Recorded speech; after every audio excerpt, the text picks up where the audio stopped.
Assalamualaikum warahmatullahi wabarakatuh. Hello, my name is Sylvie Monica and 9 p.m. 20, 40, 60, 10, 48.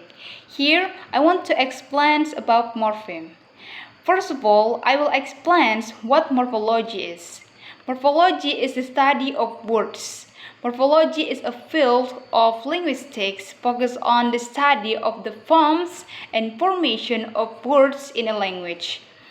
Words in a language consist of one element or elements of meaning which are called morphemes. Morphemes are the smallest units of study in morphology. It is minimal because it cannot be further divided into smaller units. A morpheme can consist of two, namely monomorphemic and polymorphamic. Words that have only one morpheme or words consist of a single morpheme are called monomorphemic words. For example, cat. Cat cannot be broken down into simpler words. And words with more than one morpheme are called polymorphemic words. For example, unkindness. Unkindness consists more than one morpheme. Un plus kind plus ness. And the morphemes are of two types. They are pre-morphemes and bond morphemes. Pre-morphemes can stand alone with a specific meaning. For example, human, song, love, happy, sad, may, went, about, etc. All of the words have individual meanings and are pre-morphemes. Pre-morphemes can be categorized into two subtypes. They are contain words and function words. Contain words are words that have meaning. They are words we will look out in a dictionary, such as lamp, computer, trap. They are usually open class words because new content words can be easily included to the language. For example, nouns, verbs, adjectives, and adverbs are content words. And function words.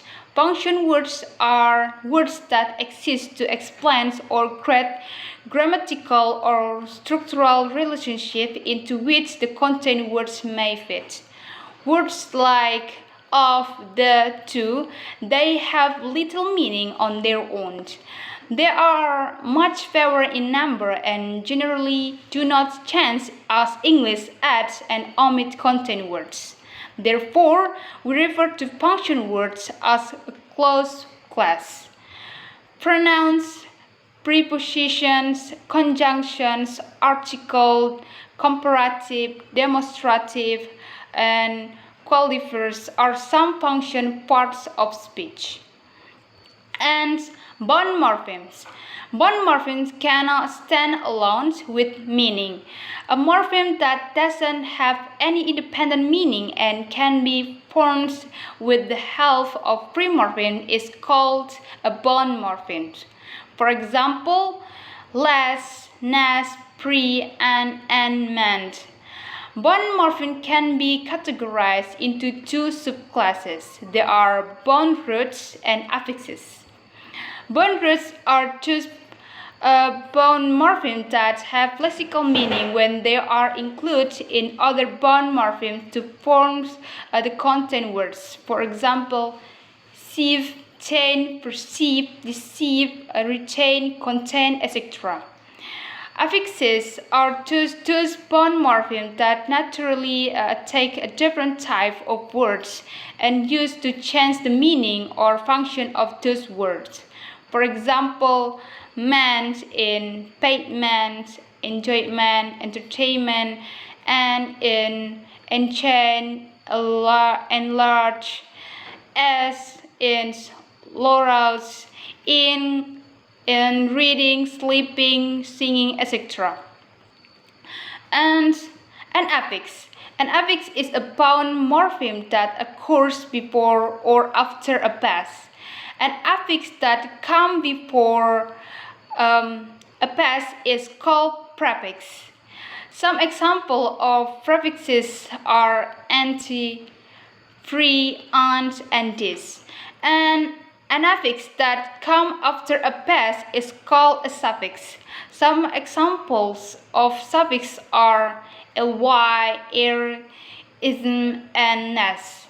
And affixes are divided into two types, namely derivational and inflectional. An affix can be either derivational or inflectional. Derivational affixes serve to alter the meaning of a word by building on the past. In English, both prefixes and suffixes are derivational. And inflectional affixes. There are a large number of derivational affixes in English. In contrast, there are only 8 inflectional affixes in English, and these are all suffixes. English has the following inflection suffixes, which serves a variety of grammatical function when added to specific type of words. These grammatical functions are shown to the right of each suffix.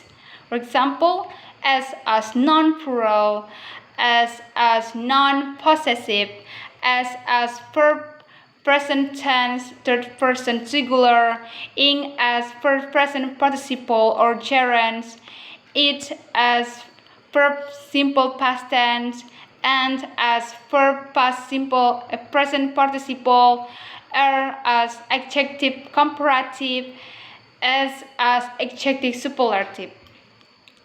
And there are combining form. Combining form is combining of two roots or more to make new words. For example, wise in clockwise, like in bird-like, graph in photograph.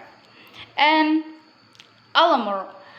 Allomorph is a variant form of a morpheme. It can be simply described as a unit of meaning that varies in sound without changing its meaning.